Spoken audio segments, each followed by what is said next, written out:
Hi நண்பர்களே, welcome back to my channel. Today வந்துட்டு நம்ம வந்துட்டு ஒரு பியூட்டிஃபுல்லான ஒரு வீடியோ ரெசிபி தான் நம்ம பார்க்க போகிறோம். ஒரு ஸ்பைசியான ரெசிபி தான் நம்ம பார்க்க போகிறோம். வாங்க ஃப்ரெண்ட்ஸ், நம்ம வீடியோவில் போகலாம். அதுக்கு முன்னாடி இந்த வீடியோ யார் ஸ்பான்சர் பண்ணுறாங்கன்னா பைமோட்டோ ஆன்லைன் ஷாப்பிங் ஆப் ஃப்ரெண்ட்ஸ். இதோட லிங்க் வந்து நான் டிஸ்கிரிப்ஷனில் கொடுக்குறேன். மறக்காம போய் செக் அவுட் பண்ணி பாருங்கள். இதில் வந்து எக்கச்சக்கமான பொருட்கள் வந்து நம்மளுக்கு அஃபோர்டபுள் ப்ரைஸில் கிடைக்கிது ஃப்ரெண்ட்ஸ். நம்மளுக்கு வீட்டுக்கு தேவையான அனைத்து பொருட்களும் இதில் ஆஃபர் ப்ரைஸில் வந்து நம்மளுக்கு கிடைக்கிது. மறக்காமல் போய் அந்த லிங்க் கிளிக் பண்ணிவிட்டு அந்த லிங்கில் போய் செக் அவுட் பண்ணி பாருங்கள் ஃப்ரெண்ட்ஸ். வாங்க ஃப்ரெண்ட்ஸ், நம்ம வீடியோக்குள்ளே போகலாம். இன்றைக்கி நம்ம என்ன வீடியோ பார்க்க போகிறோன்னா புளியோதரை பொடி. நம்ம வந்து புளியோதரை பிடிக்காதவங்க யாருமே இருக்க மாட்டாங்க. அந்த பொடியை வந்து நம்ம வீட்டில் எப்படி ஃப்ரெஷ்ஷாக செஞ்சு நம்ம வந்துட்டு எப்படி ப்ரிப்பேர் பண்ணலான்னு பார்க்க போகிறோம். அதுக்கு நான் எடுத்துக்க போகிற பொருள் வந்து 2 ஸ்பூன் கடலைப்பருப்பு, அதுக்கப்புறமா 2 ஸ்பூன் வந்துட்டு உளுத்தம்பருப்பு, அதுக்கப்புறம் 2 ஸ்பூன் வந்து தனியா விதை. இது எல்லாத்தையும் நம்ம வந்துட்டு ஒரு ட்ரை ரோஸ்ட் பண்ணிக்க போகிறோம். அதாவது அடுப்பை சிம்மில் வச்சுட்டு இது எல்லாமே 2 ஸ்பூன் தனியா விதை போட்டு நல்லா ட்ரை ரோஸ்ட் பண்ணிவிட்டு, அதுக்கப்புறமா 3மே போட்டு கொஞ்சம் நேரம் கழித்த பிறகு ஒரு 1/4 ஸ்பூன் வந்து வெந்தயம் போட்டுக்க போகிறோம். வெந்தயம் போட்டு அதையும் கொஞ்சம் நல்லா ட்ரை ரோஸ்ட் பண்ணிவிட்டு, அப்புறம் ஒரு 1/4 ஸ்பூன் மிளகு போட போகிறோம். மிளகு போட்டு அதையும் நம்ம ட்ரை ரோஸ்ட் பண்ணிக்கலாம். பண்ணிவிட்டு அதுக்கப்புறமா அதை கொஞ்சம் நல்லா அடுப்பை சிம்மில் வச்சுட்டு லைட்டாக ட்ரை ரோஸ்ட் பண்ணிகிட்டே இருக்கணும் ஃப்ரெண்ட்ஸ். அதுக்கப்புறமா கொஞ்சம் அதை கலர் சேஞ்ச் ஆனதுமே நம்ம வந்துட்டு பெருங்காயம் சேர்த்துக்கலாம்.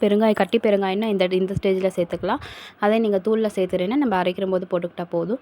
அதுக்கப்புறமா நம்ம வந்துட்டு ஒரு சின்ன துண்டு, ஒரு குட்டி நெல்லிக்காய் சைஸ் வந்துட்டு நம்ம புளி எடுத்துக்க போகிறோம். புளி போட்டு நல்லா வதக்கிக்கலாம். அதுக்கப்புறமா நம்ம வந்து காஞ்ச மிளகா வந்துட்டு கரெக்டாக ஒரு 8 போல் காஞ்ச மிளகா வந்து இதில் ஆட் பண்ணிக்கிங்க. அதுக்கப்புறமா நம்மள ஆட் பண்ணிக்க வேண்டியது வந்துட்டு கடுகு வந்து 1 ஸ்பூன் ஆட் பண்ணிக்கோங்க ஃப்ரெண்ட்ஸ். அதுக்கப்புறமா கருவேப்பிலை வந்துட்டு கொஞ்சம் நல்லா ட்ரையான கருவேப்பிலை நல்லா கழுவிட்டு, நல்லா தண்ணி இல்லாத கருவேப்பிலை வந்துட்டு நம்ம ஒரு 2 கொத்து போட்டுக்கலாம். அதுக்கப்புறமா இது ஃபுல்லும் நல்லா ரோஸ்ட் பண்ணிட்ட பிறகு நம்ம வந்துட்டு லாஸ்ட்டாக வந்துட்டு நம்ம இது ஆட் பண்ணிக்கலாம்.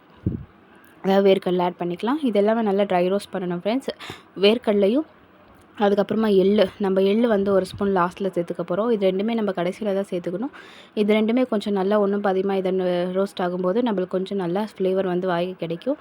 அவ்வளோதான் ஃப்ரெண்ட்ஸ். இது எல்லாத்தையும் மிக்ஸியில் போட்டு நம்ம வந்து கிரைண்ட் பண்ணி எடுத்துக்கலாம். அதுக்கப்புறம் நான் வந்து லாஸ்ட்டில் நான் என்ன பண்ணேன்னா கொஞ்சோண்டு வேர்க்கடலையும் கருவேப்பிலையும் லாஸ்ட்டில் லைட்டாக ட்ரை பண்ணிவிட்டு நான் மிக்ஸியில் வந்துட்டு போட்ட பிறகு நான் ஆட் பண்ணிக்கிட்டேன். ஏன்னா நான் இது வந்து போடும்போது அதோட டேஸ்ட் வந்து நல்லாயிருக்குங்கிறதுக்காக. அவ்வளோதான் ஃப்ரெண்ட்ஸ். நம்ம வந்துட்டு எப்பவும் போல் புளியோதரைக்கு எப்படி தாளிப்பு போடுறோமோ அந்த மாதிரி தாளிப்பு போட்டுட்டு, அதுக்கப்புறமா நம்ம இந்த பவுடர் வந்துட்டு ஒரு 2 ஸ்பூன் அளவு இந்த பவுடர் போட்டு சூடான சாதத்தில் நம்ம பிரட்டி சாப்பிடும்போது டேஸ்ட் வந்து அல்டிமேட்டாக இருக்கும் ஃப்ரெண்ட்ஸ். மறக்காமல் நீங்களும் வீட்டில் ட்ரை பண்ணி பாருங்கள்.